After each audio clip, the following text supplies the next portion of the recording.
Many people die at age 21 and don't get buried until they're 65. Hello, my name is Les Brown.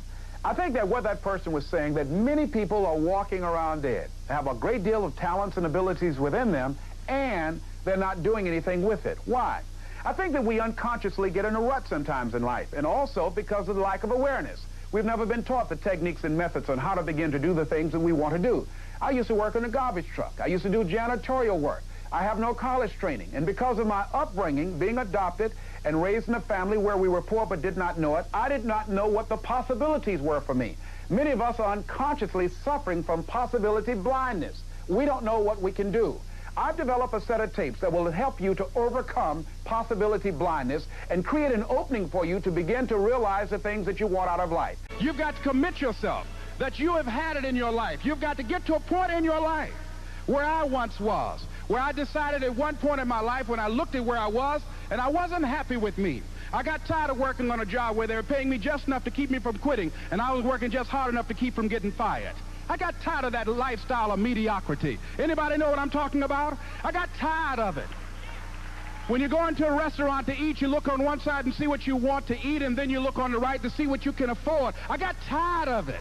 And then I became like Fannie Lou Hamer, who said, I'm sick and tired of being sick and tired. You've got to get to a point like that in your life.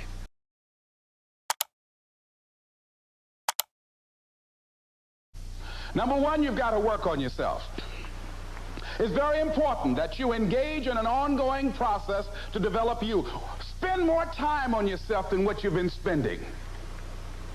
It's very important. You owe that to yourself. I was reading a book by Og Mandino called The University of Success. Read one line, gave me a chill. I didn't have to read anything else in the book. He said, many of us never realize our greatness because we become sidetracked by secondary activity.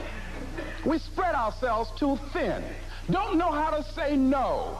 And we find ourselves doing all kinds of things and never ever have time to do those things that we need to do to work on ourselves. And then there goes a second. There goes another second. There goes another second. And we can't stop and hold time. And before you know it, you wake up one day and you're behind in your dreams and your bills.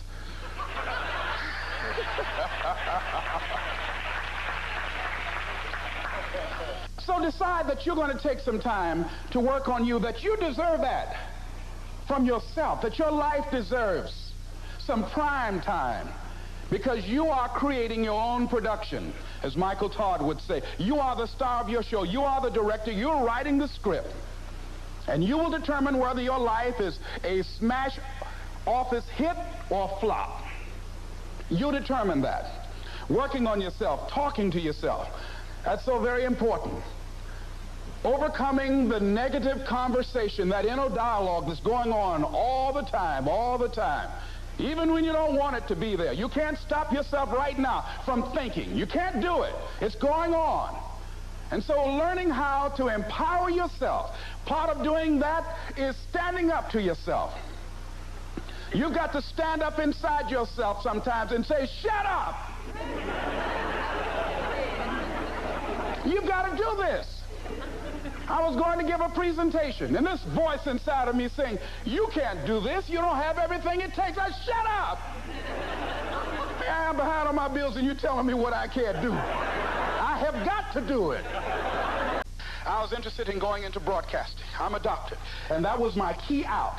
I wanted to make my mama proud of me. I was very much appreciative of what she's done for my brother and sister and I, and that was my way out. And I went over to a radio station, asked the guy and told him that I was interested in broadcasting. He looked at me in my straw hat and my overalls. He said, you have any broadcasting background? I said, no, sir, I don't. What do you do? I cut grass. Young ladies asked me what kind of work I do, and I was working on a garbage truck. I say, well, I'm a sanitary technician. He said, we don't have any job for you. I decided that was something I was going to do. I decided I'm unstoppable. I'm going to go up in here. I'm going to do this. I started going to the radio station every day, developing a relationship with the people that were doing what I wanted to do. And that's what I encourage you to do. Whatever area you want to go in, find people that are doing it the way you want to do it and develop a relationship with them. When I decided to go in this area, I wrote letters to Dr. Norman Vincent Peale, to Zig Ziglar, to Dennis Waitley, all of the giants in this area. And I said, this is something I want to do. I've been following your career. Would you help me? Dr. Norman Vincent Peale answered my letter, did an article on me, wrote about me in the most recent book that he issued, and done many broadcasts about me. I'd wanted to develop a relationship and rapport with those people that were achieving those things that I wanted to achieve. By the same token, I would go to the radio station, and I developed a relationship with the guys. And they used me as an errand boy when they needed some food or someone to go pick up entertainers that came into town. Temptation singing My Girl, Jerry Butler singing For Your Precious Love, Sam Cooke singing Darling You Send Me. I would pick up the entertainers at the airport and drive them around in the disc jockeys, big Cadillacs. They didn't have any driver's license, but I was acting like I had some. Once I had to make a presentation, and there I was with some 14 presenters, and these guys came in with over $30,000 worth of equipment and audio visual equipment. And I didn't have any, and I had my cardboard visual aids. And when they came in, I was intimidated. And my mind was saying, hey man, you can't make it. You better forget this. You don't have the contacts, you don't have the material. You can't possibly compete with these guys and their firms. I had to get up and start talking to myself. I went in the restroom. I said, Les Brown, let me tell you something. You better get yourself together. This is no time for you to panic and start putting yourself down. Man, you're all the way here from Miami. You have got to do this. You've got 6 children. You've got a mother you've got to take care of. You're like Leon Spinks. You don't have no driver's license or TFIS. You've got to do this. You got to get yourself together. And I went in there and smoked them.